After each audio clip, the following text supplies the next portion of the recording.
So good morning to all. Today I am going to discuss one very important subject, electronic device and circuit. This subject is very important from all point of view. First thing is that this is the basic subject. From this subject only we go for a design of a chip. We are entering into the field of VLSI. We are doing the designing part of complex circuit and all. So this is the very basic subject. Apart from this is very important subject from gate point of view. Now what are the topic that we are going to see in the electronic device and circuit is, first one is your semiconductor physics. So what is already the semiconductor physics, the student used to be familiar in the plus 2 study. Here we are going to have some higher version and we are going to correlate the entire topic of our semiconductor physics with the temperature, and our concentration mainly will be on the designing part of a semiconductor here and solving the gate question. Next one will be the PN junction diode and special purpose diode.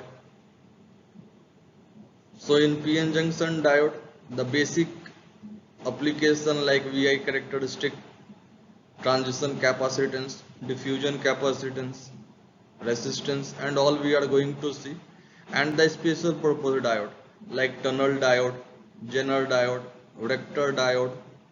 So many special purpose diode, LED, laser diode, what is the working principle, how it works, where we are going to use all that special purpose diode. So this topic is very much practical and very much related to our designing part. Rectifier, filter and regulator.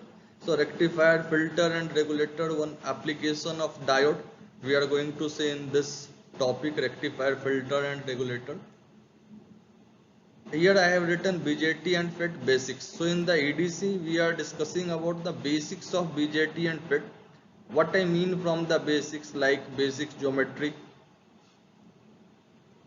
then the normal characteristic, common emitter characteristic, common base, common collector. In the same way for the FET, the basic characteristic we are going to see the FET, drain characteristic, transfer characteristic, DC and AC analysis. So once we are having the idea of BJT, once we are having the idea of FET, and after studying all the things like semiconductor physics, PN junction diode, BJT basics and FET basics, we can go for the analysis like DC analysis and AC analysis. So how to do DC analysis, how to do AC analysis is one important topic. From the DC analysis we are going to conclude about the stability, whether the circuit what we are having is stable or not. From the AC analysis we are going to find out the different gain, voltage gain, current gain, input resistance, output resistance, and this is the electronic device circuit is a prerequisite subject for the analog electronics, because in the analog electronics you are going to study feedback amplifier, power amplifier, multi-stage amplifier. So for that EDC is very basic.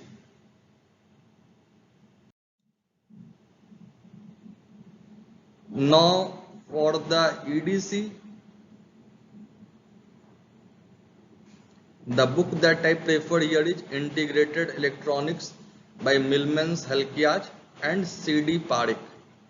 You can also, for the better concept, like Halkias somewhat for the beginner used to be somewhat difficult to understand. So you can follow Bolstead and Lewis Slesky book. Here the language is somewhat similar, but the preferred book or the syllabus book I can say it's the Millman Halkias. Now coming to our first topic, as I have told you in the first slide that we are having a very first topic, semiconductor physics. I am not taking you up to the class 12 physics right now because I know that you people have studied in class 12 what is semiconductor and all. Here if you are going to see on the first slide,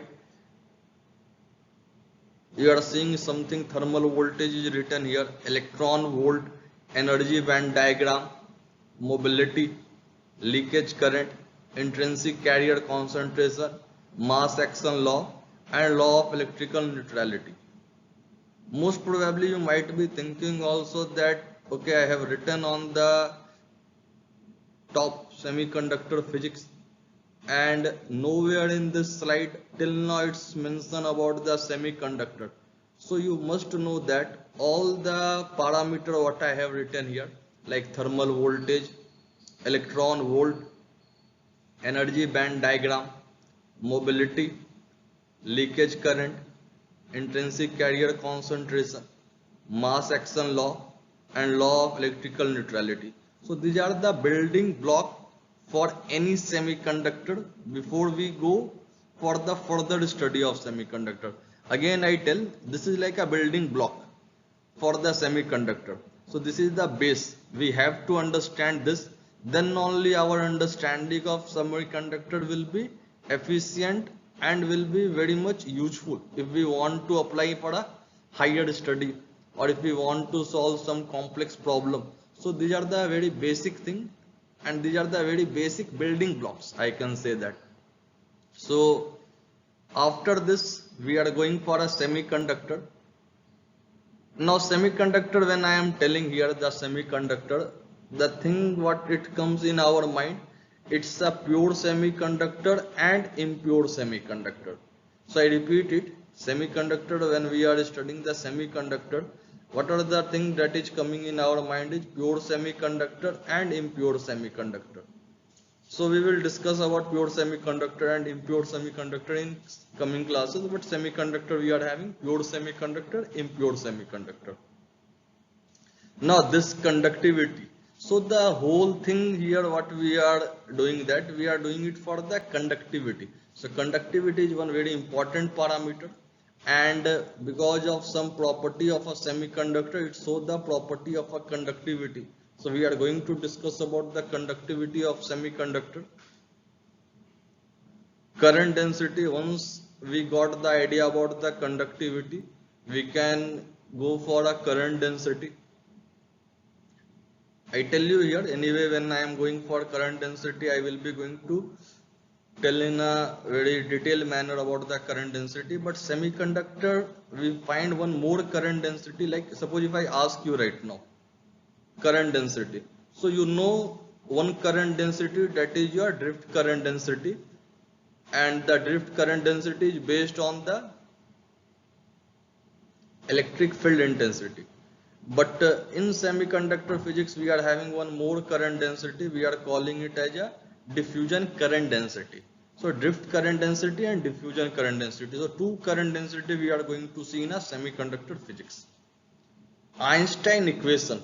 Now you see the first topic is written thermal voltage. Here it's written Einstein equation. So what is there, and current density I have taken the current density. So we are having drift current density, diffusion current density. Now in diffusion current density we will be having one parameter called diffusion coefficient, and Einstein equation is going to give the relationship between thermal voltage and your diffusion coefficient. Fermi energy. So Fermi energy is very important topic. We are going to discuss the Fermi energy. Fermi energy for pure semiconductor, Fermi energy for impure semiconductor. But Fermi energy concept we are using for the fabrication of diode. So Fermi energy, all the topic what I have mentioned in the semiconductor physics is very important. It's required some time to understand. But once you get acquainted with all the topic what is being kept on your slide right now, you will feel very convenient for your complete electronics. Complete electronics means analog electronics, EDC. Even if I go for the linear integrated circuit design like op-amp and all, differential amplifier, BJT, multi-stage amplifier. So all the thing will become very simple once you have an idea of this semiconductor physics. Then Hall effect. So Hall effect these are the topics what we are going to see in the semiconductor physics. Once again I repeat: thermal voltage, electron volt, energy band diagram, mobility, leakage current, intrinsic carrier concentration, mass action law, law of electrical neutrality, semiconductor, conductivity, current density, Einstein equation, Fermi energy, Hall effect.